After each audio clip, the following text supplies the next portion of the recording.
It's been a long time. Since your appearance in 2017, it's been about 3 years, hasn't it, Tsukikage-sensei? Likewise, it's been a while. Has it really been 3 years since the interview for Defeating the Demon Lord's Cinch? Time really flies. Looking back over these past 3 years, have there been any changes in your surrounding environment or anything else? In terms of changes in my surroundings, not so much.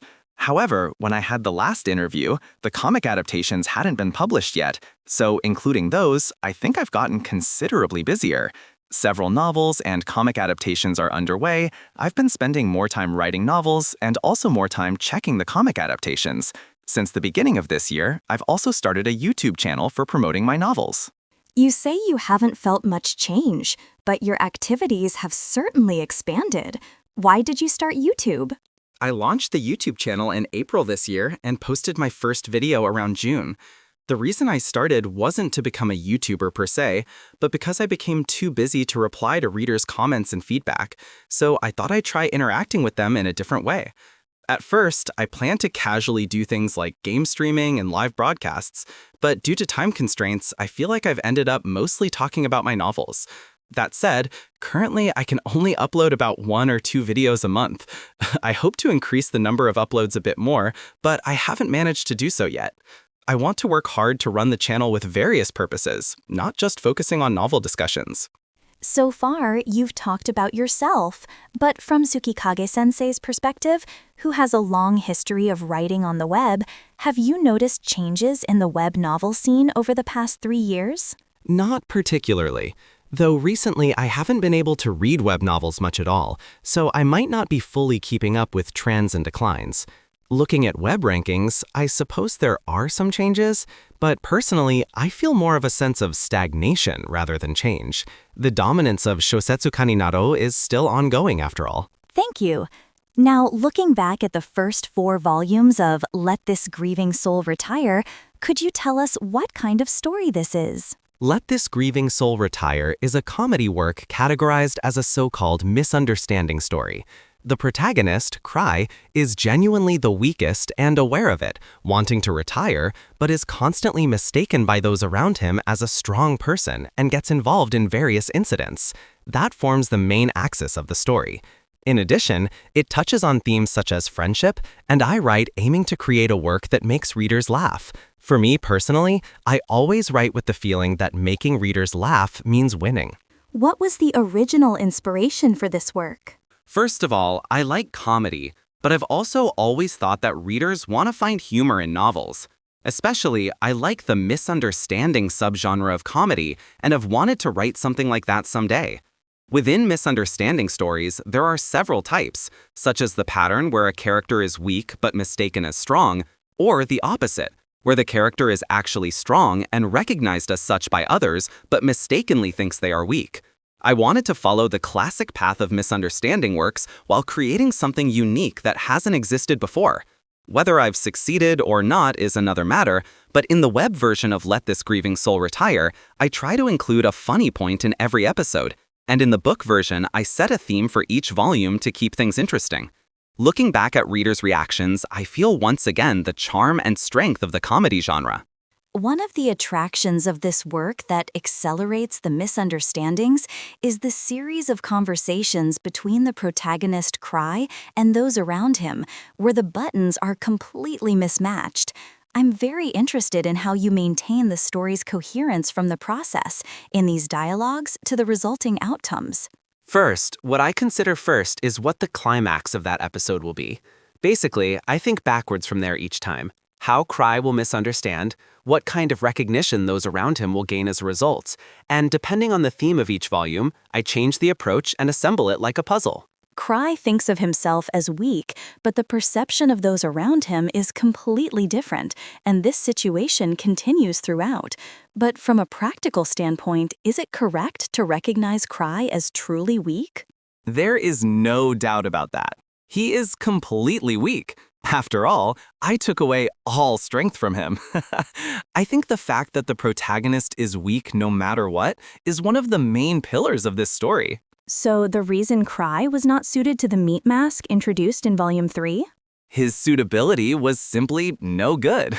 Cry couldn't use the meat mask due to a lack of talent, but on the other hand, those around him interpret it differently. Almost everything Cry does is wrong, but the people around him make everything look correct. From an outsider's perspective, one might think how insensitive and fearless he is, but Cry is able to remain calm precisely because he isn't looking ahead and isn't aware of the danger. One factor that accelerates the misunderstandings of those around Cry is his magical nodding of, yeah, that's right, isn't it? As long as he says that, the story naturally moves forward. Cry's nodding is one of the big pieces when thinking about the puzzle of misunderstandings. His yeah, that's right is very convenient. This nodding is also proof that Cry is not seriously listening. Cry's bad point is that he does not listen to people at all and does not try to listen. When it becomes troublesome, he tries to brush off everything with that nodding, which only complicates things. In Volume 5, a character named Luke appears, and Cry scolds him saying, "Have a proper conversation before cutting." Yet, ironically, Cry himself is the biggest communication failure. Whether he is listening or not, he tries to brush things off with, yeah, that's right, which sometimes causes various incidents and sometimes doesn't. I suspect Kurai often abandons thinking as well. That's right. He's not an optimist, but he doesn't think deeply and has a tendency to rely on those around him when in trouble, often abandoning thought. He quickly gives up when things get troublesome, and when situations get serious, he tries somewhat seriously to respond, but since Kurai lacks ability, he can't handle it. This aspect of him has a comedic element. Throughout the story, Kurai's actions tend to backfire, and those around him work hard to resolve the problems. Then please tell us about the characters appearing in this misunderstanding-filled work. Kurai is the protagonist of this work. The main focus is on the fact that he is useless, doesn't listen to others, but isn't a bad person. You could say it's bad that he doesn't think things through, but that's all there is to it. His physical strength is that of an ordinary person, and his abandonments of thought is a result of repeatedly going through various dangerous adventures. Liz has many harsh traits, but in the story, she surprisingly plays the role of a character with common sense. When she first appeared, she had many intense aspects, but recently she has shown a somewhat calmer side. Her weakness is mainly her short temper. She is smart and quick-witted. I believe the bigger the weakness, the more human a character feels, and in that sense, her character is heavily focused on the weakness of short temper. Citri is basically a kind character, but through repeated extreme adventures, she has become a character who no longer chooses her means. Many readers point this out, but she's not Yandere, okay? Citri is also smart, so she holds a fairly sensible position. She's a girl who acts out of line despite understanding common sense. If I were to point out her weakness, it would be that she's occasionally a bit absent-minded. In conversations with Cry, Citri tries to predict what Cry is thinking, but she always gets it wrong. From Cry's perspective, Citri appears to be a very capable girl, but that's not really the case. She's not as perfect as Cry thinks. Tino is a poor girl. That's all there is to say. Overall, while there are many extreme characters around Kurai, I feel that Tino has a normal sensibility that sympathizes with the readers. Compared to the other characters, yes. Aside from the fact that those around her are too strong, I think she is a sensible person with almost no flaws. In her case, the fact that those around her are too strong becomes her flaw, so she herself has almost no faults. She is just a poor girl who is constantly being tossed around by those around her from beginning to end. Since Tino has a strong image of being oppressed from the first volume, many readers must want her to be happy. Yeah, I don't think she will be happy. I hate to say it, but I think she actually quite enjoys being oppressed and is pleased by it. So I always write the novel thinking that she might somewhat be happy. The definition of common sense is becoming a bit shaky, but please also tell us about Ark, whom Kurai, who is undoubtedly the sensible character in the story, relies on or rather uses in various ways. Ark, the hunter from the Rodan family, is truly a perfect character. He is designed as the complete opposite of Kurai, but he is not exactly a rigid rival-type character. Since Kurai and he have a lot of history, I would like to reveal some of those episodes somewhere. Ark is quite burdened with unreasonable requests since Kurai relies on him so much. But does Ark feel like he's being used by Kurai? No, he doesn't really have that kind of awareness. Ark is a good person himself, but from Ark's perspective, Kurai is someone elusive and hard to grasp. Considering that, I don't think it feels like being used. You see, they are friends. So Kurai and Ark are friends. I'm also curious about Kurai's circle of friends. For now, I think it's safe to say Kurai and Ark are friends, probably. As for Kurai's friends, Sven from the same clan who appears starting from Volume 2 might be one. Kurai hardly remembers the faces of his clan members, so for him, members whose names and faces he match are considered friends. I wonder what they'd think from the opposite standpoint. They probably wouldn't consider him a friend. I'd also like to ask about Arnold, who appears from Volume 3. He is introduced as a level 7 hunter who made a name for himself in the provinces and then came to the center with a big reputation. Arnold is an extremely competent hunter as a hunter. He's not really an enemy, but he appears as a character who opposes Kurai and clashes with him at key moments. This also relates to the structure of the story. In Volumes 1 and 2, Kurai was more the one being dragged into things, but from Volume 3 onward, Kurai is the one dragging others in, or rather scattering trouble, and Arnold is one of the victims. Laughs. Ark, who appeared earlier, is also a level 7 hunter like Arnold, but is it correct to understand that Ark is stronger in terms of ability? Yes, that's right. The image is that Ark is stronger. The levels contain a lot of my subjective elements. While they are seen as a measure of strength within the story, they don't necessarily equal strength. They aren't a clear barometer indicating ability values, but are used more like qualifications, such as first or second class. Well, I think Arnold probably is level 7 even in the central area, but measuring that precisely is quite difficult. If you categorize the characters in your novel into those who think properly and those who don't think at all, how would that look? Many readers might misunderstand, but basically, most characters have common sense, and those who don't think are few.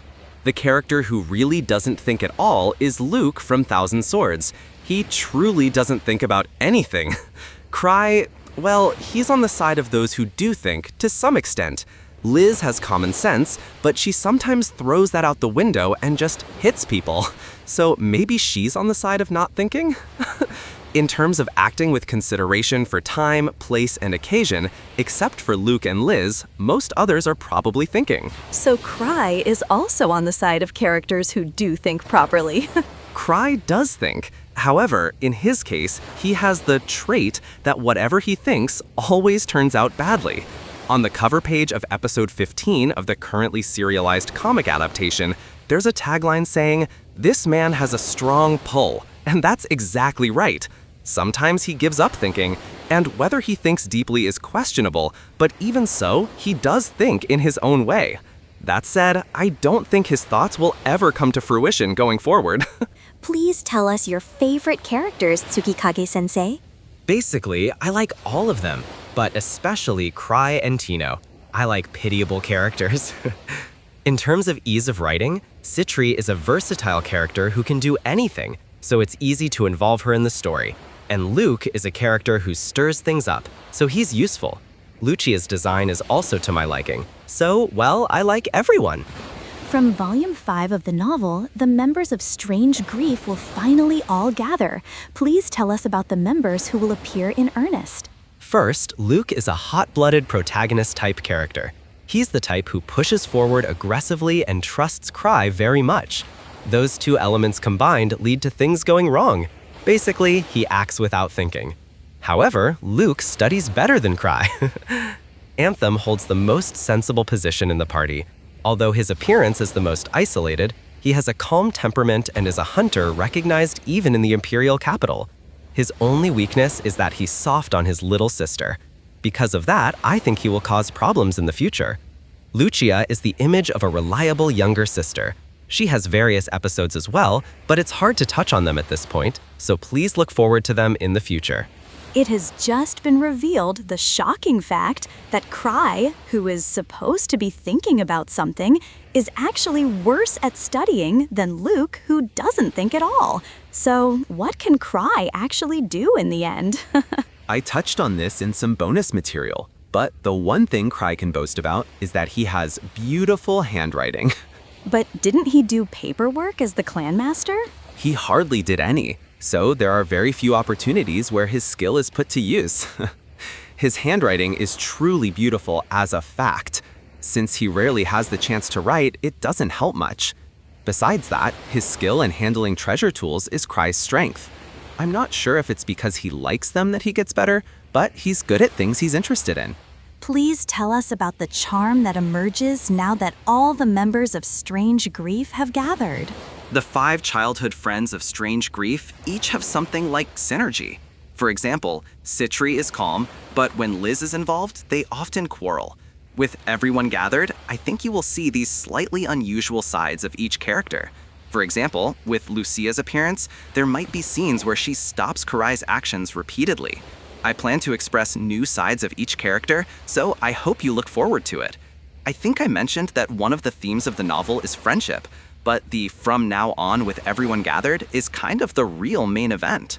Please tell us about Chico-sensei, who is in charge of the illustrations for your novel.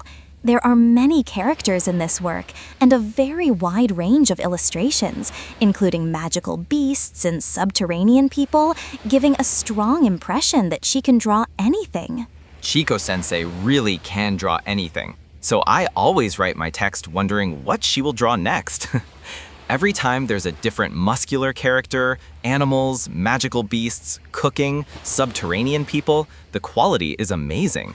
Especially the subterranean people newly appearing in Volume 5 were something I had no image of myself, but Chico-sensei created wonderful illustrations. I basically leave all the illustration aspects to her, so I may be causing her some trouble. I have complete trust in Chico-sensei, so I hope she will continue to draw all kinds of strange and diverse things. I look forward to working with her from now on as well. If there are any illustrations by her that have left a strong impression on you so far, please tell us. The colored illustration of the tavern scene in Volume 3 is the most impressive. Especially, Chico-sensei's use of color really strikes a chord with me. In that scene, Tino, who always gets into trouble, is even smiling in the illustration. Well, that illustration shows her sweating and giving a wry smile, but it also has a freshness to it. Also, I think it's worth noting that the cover illustrations of the novels don't really correspond much with the story inside. Every illustration by Chico-sensei is a must-see. Please tell us about your future goals and ambitions. My goal is to write for as long as possible, creating works that readers can enjoy without getting bored. For now, I aim to publish up to Volume 10 of Let This Grieving Soul Retire. I want to keep writing as long as I don't run out of ideas. When you write for a long time, the characters start to move on their own and lead to unexpected developments. So I hope readers enjoy the stories I have fun writing. Lastly, please say a word to your fans. From Volume 5, the childhood friend Strange Grief will appear, and I think the story will proceed quite chaotically and enjoyably. Combining the fun of this misunderstanding work with those things, I think readers will enjoy it even more. The real story starts from this fully assembled Volume 5. Rather, everything up to now has been a prologue. I will do my best so everyone can continue to enjoy it, so please stay with me. Also, regarding the comic adaptation, Cry's uselessness increases, and Tino's pitifulness also increases, so I hope you will enjoy it along with the original work. Since manga and novels are different media, reading both together offers a different kind of enjoyment, so I hope you will enjoy both. Thank you very much for today.